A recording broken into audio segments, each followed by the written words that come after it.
Você tem dúvidas sobre a recomendação de proteínas para gestantes? Então nesse vídeo eu vou te ensinar isso de uma vez por todas. Meu nome é Aline Davi, eu sou nutricionista, mestre e doutora em Fisiologia Humana pela USP e nesse canal eu ensino nutrição baseada em evidência para que você nunca mais seja enganado pelos mitos da nutrição. Então vamos lá, eu trouxe para vocês esse artigo científico que faz algumas revisões importantes, algumas colocações importantes em relação ao consumo de dietas mais proteicas por gestantes. Veja que nós temos um certo receio, um certo medo, muitas vezes correlacionado com uma dieta mais hiperproteica, numa questão da saúde do bebê, numa questão de nascer um bebê com peso mais baixo, um bebê que nasce antes do tempo, né? Então, ou seja, existe uma certa preocupação em relação a isso. E é por isso que esse artigo traz pra gente alguns pontos importantes.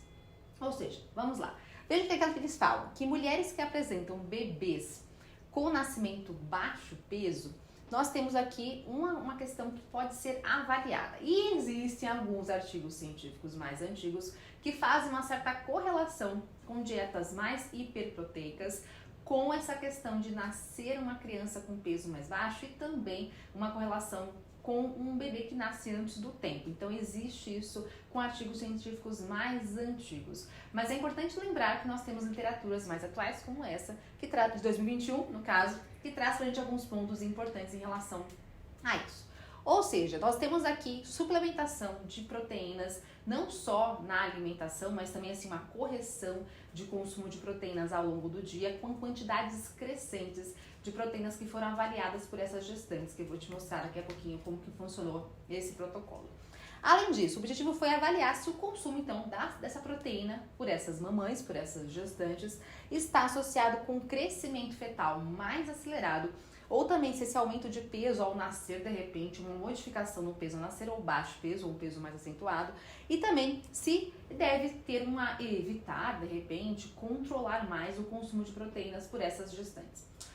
Ou seja, ele pegou o trabalho, né? Pegou essas pacientes e dividiu o consumo de proteínas em algumas faixas. Ou seja, aquelas gestantes que consumiram menos de 60 gramas de proteína por dia, aquelas com 60 a 70 gramas por dia, de 70 a 80, 80 a 90, 90 a 100 e mais de 100 gramas por dia de proteínas consumidas.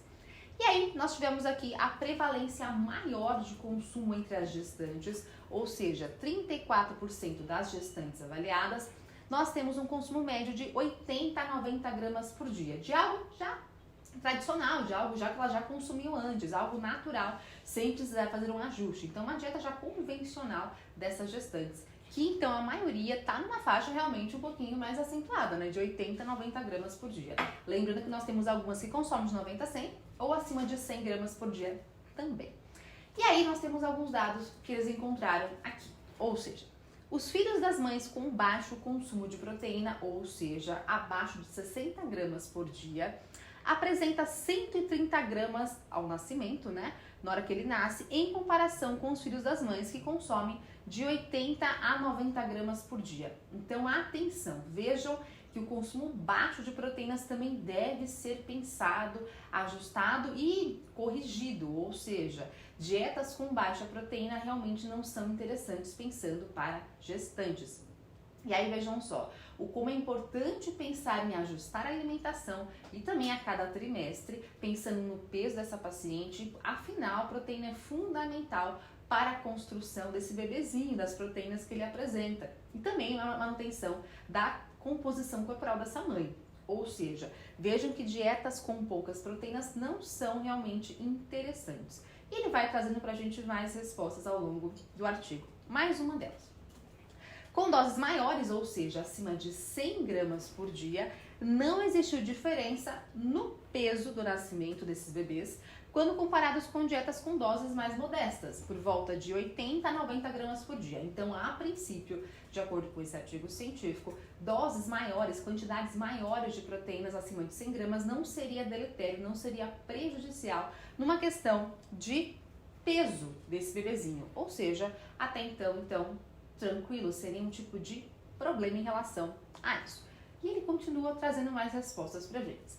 Ou seja, a segunda análise que ele fez no trabalho foi avaliar a associação do peso ao nascer com nascimento pré-maturo e com consumo de dietas mais hiperproteicas, ou seja, avaliar se de repente existe alguma influência dessa alimentação mais proteica, mais hiperproteica, com o nascimento antes do tempo. Ou seja, comparando o consumo moderado, por volta aí pelas mães, de 80 a 90 gramas, com o consumo até mais exagerado de 120 gramas por dia, não existiu redução no peso ao nascer dentre os bebês termo ou pré-termo. Então, é mais um dado que nós temos. Além disso, ele fala o seguinte, que um estudo de Harlem Trial disse que o consumo elevado de proteína aumentou a chance de parto pré-maturo. Então, esse trabalho mais antigo traz essa correlação. E é isso que ele estudou também nesse trabalho.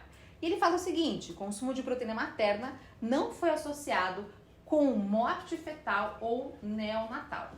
Além disso, não existiu indicação de aumento no risco da restrição do crescimento fetal ou neonatal com o consumo de proteínas. Ou seja, não teria um prejuízo na saúde, no crescimento desse bebê, nem de mais nem de menos, né? Com o consumo de dieta que é mais hiperproteica.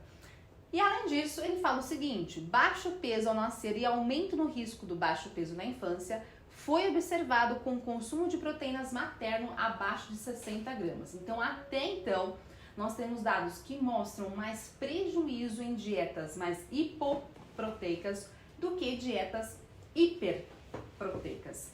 Ou seja, é importante ajustar. Lembrando que muita gestante não tem um consumo adequado dessa proteína. Então, é mais importante pensar nesse ajuste nutricional que está um pouquinho normalmente mais baixo. E outra correlação importante que ele faz pra gente. Vejam só, ajustando o peso que a paciente apresenta com o consumo de proteína, até porque aqui nós temos 60 gramas, 80, 90, acima de 100, né? Só que é importante ajustar para o quilo de peso corporal. Afinal, muitas recomendações que nós temos de diretrizes, consensos, traz pra gente uma recomendação por quilo de peso corporal. Então, por exemplo, olhem aqui. Nós temos uma recomendação do IOM, que é o Instituto de Medicina, que traz pra gente uma recomendação de 0,88 gramas de proteína por quilo de peso corporal. E fazendo a tradução dessa quantidade que foi consumida nesse estudo, vejam só que o consumo de menos de 60 gramas por dia é condizente com uma quantidade, você traduzindo os menos que 60, por volta de 60 gramas por dia, no peso médio das pacientes envolvidas nesse estudo, é por volta de 0,87. Ou seja, uma quantidade muito semelhante à recomendada pelo IOM. E, portanto, vejam que essa quantidade que nós vimos abaixo de 60, por volta de 60, não seria uma dose tão interessante assim. E é por isso que esse trabalho fala o seguinte, puxa, então de repente, de acordo com esses dados, era importante pensar em doses mais ajustadas, até mesmo pela recomendação do IOM. Ou seja, é importante pensar num ajuste melhor. Claro que é um trabalho recente, né? Então, de repente, mais adiante, daqui a alguns anos, nós tenhamos alguns ajustes importantes nessas sociedades, nessas diretrizes, nesses consensos. Até porque a dose recomendada até então por essas sociedades está abaixo do que deveria normalmente ser necessário para essas pacientes. Ou seja, então, até então que nós recomendamos para essas pacientes, a princípio, parece estar abaixo do que deveria ser recomendado. Obviamente, não estamos falando de entupir a paciente de proteína, colocar doses cavalares de proteína, mas atenção, as recomendações atuais parecem estar um pouquinho desatualizadas e seria interessante pensar em uma dieta com um pouco mais de proteína para essas pacientes. Então, sempre atenção. Obviamente que o excesso não é bom, mas a quantidade baixa também não deve ser adequada. E nesse sentido, nós temos várias recomendações e, portanto, recomendações a cada tipo de trimestre gestacional também é fundamental. Então, você vai encontrar outros tipos de sociedades, outros tipos de recomendações nacionais e internacionais e cada uma delas tem uma recomendação distinta. Algumas é pelo peso corporal, como está descrito aqui, 0,88 gramas de proteína por quilo de peso corporal, mas algumas realmente colocam quantidades mais brutas, então mais 100 gramas a cada trimestre, mais 120 gramas, enfim. A questão é atenção e cautela. Ponto importante para a prática: avalie quanto a sua paciente já consome de proteína.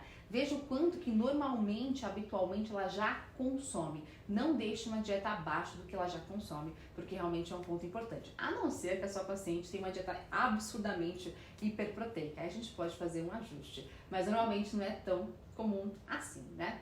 Bom, se você gostou desse vídeo, então clica aqui no botão like, compartilha com mais gente, para mais pessoas também contribuírem com esse conhecimento. E me conta aqui como que você faz para sua paciente gestante, como que você ajusta essa proteína no cardápio alimentar.